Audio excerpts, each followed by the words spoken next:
Graça e paz, meus irmãos, tudo bem com vocês? Hoje eu quero trazer uma curiosidade muito legal e muito importante para todos aqueles que querem aprender e se aprofundar mais no conhecimento bíblico, no conhecimento da palavra de Deus. Eu não sei se você já ouviu falar sobre a Torre de Siloé, mas aqui em Lucas, no Evangelho de Lucas, no capítulo 13, Jesus está conversando com os discípulos, está ensinando os discípulos e ele diz assim: por essa época, Jesus foi informado de que Pilatos havia assassinado algumas pessoas da Galiléia enquanto ofereciam sacrifícios. Vocês pensam que esses galileus eram mais pecadores que todos os outros da Galiléia? Perguntou Jesus. Foi por isso que sofreram? O que está acontecendo aqui? Os discípulos, algumas pessoas trouxeram a informação para Jesus de que Pilatos havia mandado assassinar algumas pessoas que estavam indo fazer sacrifícios. Os sacrifícios geralmente eram feitos no templo. Então, possivelmente, essas pessoas foram mortas ali na frente do templo, próximo do sacerdote. Então, você imagina um lugar santo, sagrado, sendo invadido e sendo violado dessa forma, através do assassinato. Então, o que essas pessoas trouxeram até Jesus? Falaram: ó, aqueles homens, eles eram pecadores, eles erraram muito, por isso que eles sofreram aquilo, por isso que eles morreram dessa forma. E aí, aqui no verso 4 de Lucas 13, Jesus fala assim, ó: e quanto aos 18 que morreram, quando a torre de Siloé caiu sobre eles, eram mais pecadores do que os demais de Jerusalém? Não, eu volto a lhes dizer, a menos que se arrependam, todos vocês também morrerão. Aqui Jesus está ensinando sobre o arrependimento, ou seja, não adianta. Todos nós precisamos nos arrepender e nos voltar a Deus. Essa é a lição de que Jesus está falando aqui. Mas aqui o escritor Lucas, o evangelista Lucas, ele usa uma referência que era de conhecimento local, contemporâneo deles, mas que nós boiamos nessa ideia aqui. Então, o que é a Torre de Siloé? Onde era essa torre? Quem são esses 18 homens que morreram nessa torre? Por que é que Jesus trouxe esse exemplo? Por que é que Lucas registrou na Bíblia esse exemplo? Por quê? O que está na Bíblia chegou até nós, nós temos o conhecimento do que está escrito, mas muitas vezes nós nos perdemos no conhecimento histórico.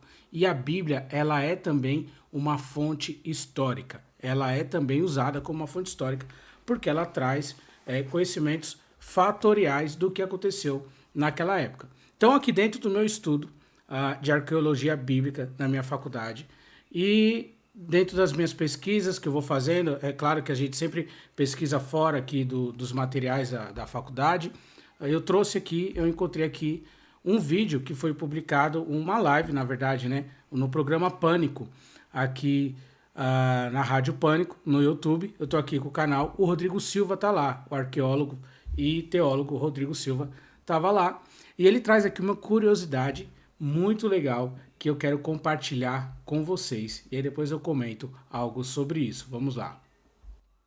Agora eu vou dar um exemplo de um X muito inédito, que é isso agora que os artigos estão sendo publicados. Lá em Israel tinha um lugar que a gente sempre visitava chamado Piscina de Siloé, que depois foi descartada, porque o pessoal falava a Piscina de Siloé é do período bizantino, do período otomano, posterior ao bizantino. Aí descobriram mais abaixo as escadarias do que pensaram ser a Piscina de Siloé. Você deve ter visitado essa. Sim. Essa aí, ó, as escadarias que Certo. descobriram. E falaram aí a Piscina de Siloé. Presta Só atenção que nessa imagem. quando começaram a escavar para dentro, descobriram que não havia piso, havia um fosso. Acho que tem uma próxima foto. Fosso direto. Olha, isso, a próxima vai mostrar, vocês vão ver, olha.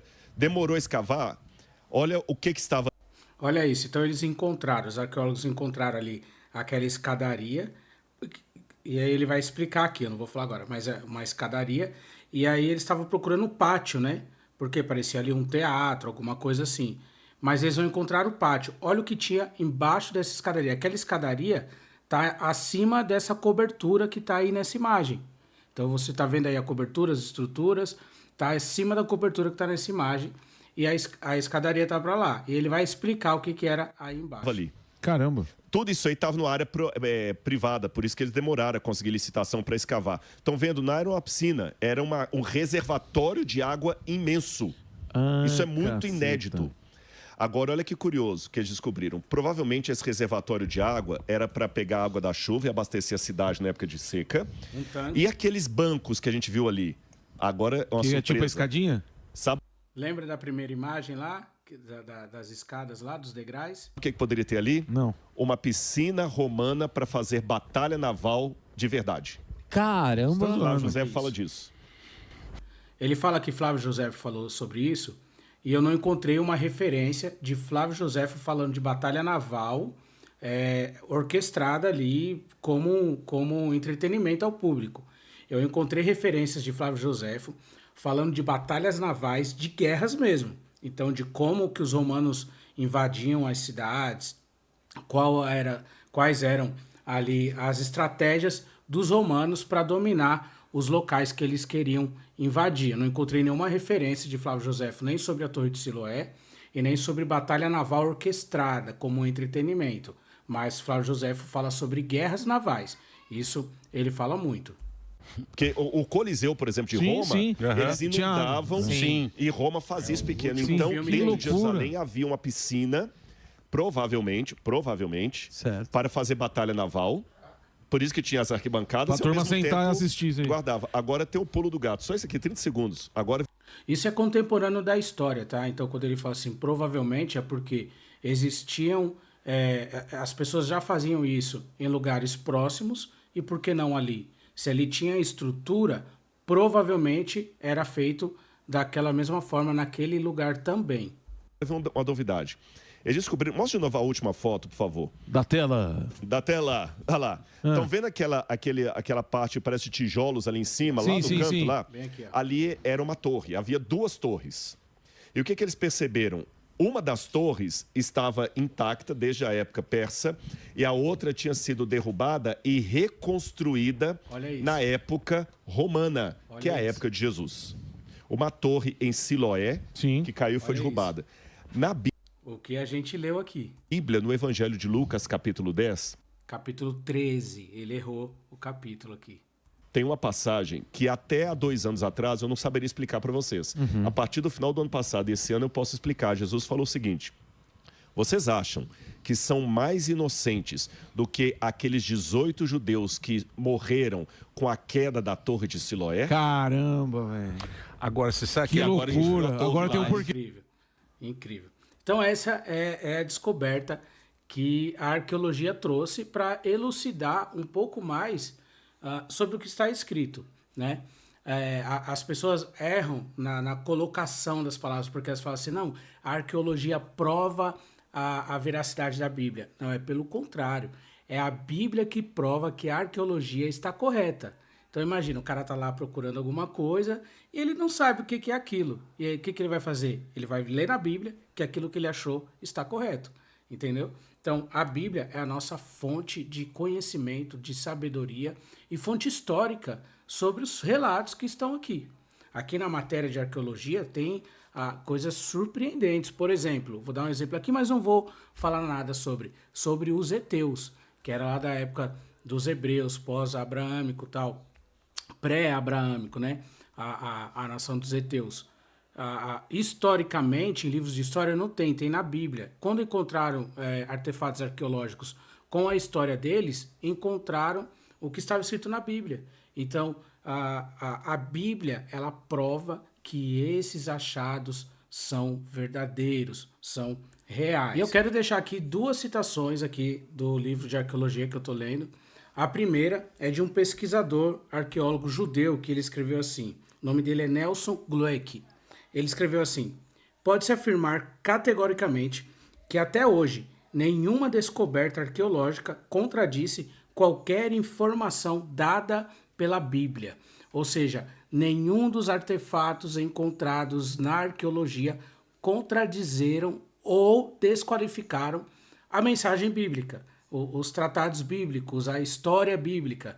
Como eu disse, a Bíblia não é só um livro espiritual, ela é um livro histórico, porque tem os fatos contemporâneos ali descritos. Então, quando fala nome de lugar, nome de rua, nome de pessoa, nome de rei, nome de cidade, tudo isso são elementos históricos que sinalizam para nós onde nós devemos buscar a fonte da veracidade daquilo que está escrito.